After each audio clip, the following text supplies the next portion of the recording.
poso yango na kombo na Yesu.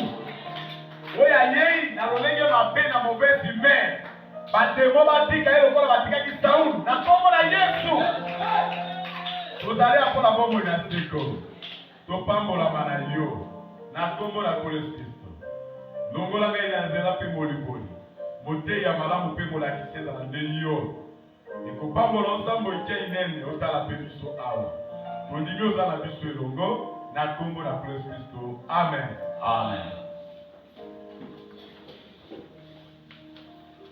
Oui, encore une fois que le Seigneur bénisse.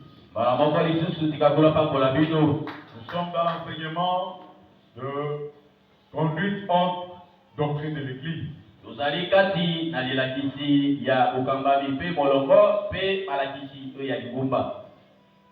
n'avons pas le temps de faire marche en arrière pour vous qui viennent seulement le dimanche.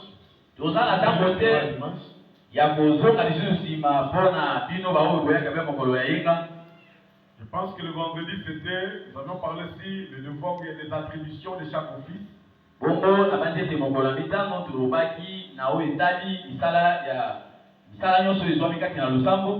Musala, Moko na Moko, Oyo, Misala ya Lusambo, Sengele Sala. Amen. Le rôle du pasteur. On avait parlé de ça. C'est une tâche honorable. Mais il y a des conditions. Nous avons lu la Bible pour que quelqu'un soit un pasteur dans l'église.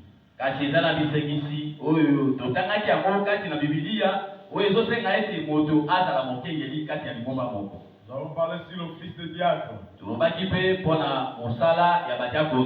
sont des hommes honorables. Ce sont des personnes honorables. Des personnes qui méritent d'être respectées. Et eux-mêmes doivent aussi se respecter. On a parlé aussi de conditions pour être un diacre. Ce sont les assistants du pasteur. Les policiers de l'église. Ils doivent veiller pour la bonne marche de l'église. Nous allons parler sur les administrateurs. Un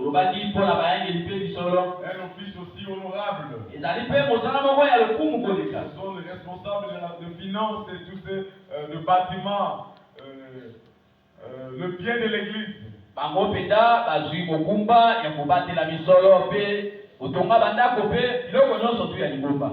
Les trésoriers. Une tâche honorable et de justice et honnêteté.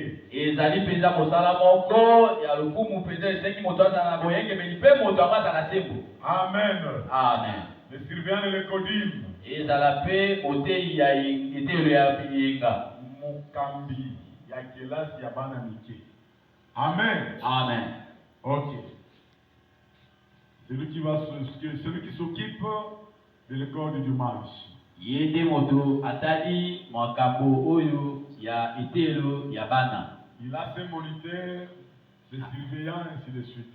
Ye azali na batei na ye na bato bakekela kabana pe bongo na bongo. Et l'office qu'on n'avait pas parlé, c'est l'office des pasteurs associés parce que cela n'est pas en vigueur dans notre église. Bongo musala otulubela ki yango te ezali nde musala ya kobati likolandi po ete yango na lusambo na biso tozala kobati likolandi te. Non, makamwa tukomi na yango te. Amen. Amen. Maintenant, d'après Psaume 149, bongo sasa ipi na sima na nzembo mokama na tukumine na libwa. Après avoir lu cela, sima kotanga yango, je vais parler sur l'office de musique. Bongo ndi na kuruba pona musala ya balanga nzembo. Dans 1 Corinthiens 14, je vais parler sur le comité des dons. Bongo na akoliti ya liboso mokapo ya zomi na mine na solo bapona ndako ya makabu. Et puis dans Ephésiens 4, je vais parler sur le ministre de l'évangile. Bongo na ba Efeso ya mine inde na kuruba pona batei ya sango malamu. Amen. Amen. Maintenant l'office de musique. Bongo sasa ipi musala balanga nzembo. C'est un office sacré. Ezali musala penza oyo batosengi babulisama. Ceux qui sont dans l'office de musique, suivez-moi avec attention. Baoyo bazali kuna na sika ya balanga nzembo ola nanga penza na bokebi. Cela fait partie du sacerdoce selon Néhémie 13. Yango ezali penza ndambo ya ndako ndako ya bonganga kokokana na mokanda ya Nehemia zomi na misato. Verset 10 à 11. Mokobanda na zomi kino zomi na moko. Si je peux lire ça rapidement ici. Soki nakoki kotanga yango pena na lombango awa. Néhémie. Mokanda na Nehemia.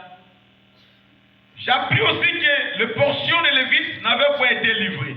Bongo nayokaki ete ndambo pe ya balewi esiliaki kolongolama. Epesamaki te, c'est-à-dire ndambo na bango libondo na bango epesamaki te. Et que les Lévites et les chantres chargés du service s'étaient enfouis chacun dans son territoire. Bongo balewi pe balanga nzembo o bazalaki na mosala bango bakimaki moto na mboka na ye.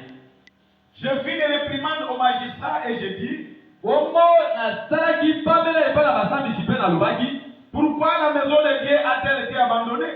Mpona nini ndako na Nzambe esili kosundolama? Et je rassemblai le Lévite et les chantres et je les remis à leur poste.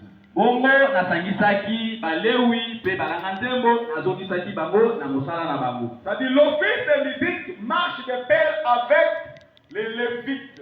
Elingi koloba ete mosala ya balanga nzembo etambolaka pene esika moko na banganga Nzambe. C'est-à-dire le prédicateur. Elingi koloba ete bateyi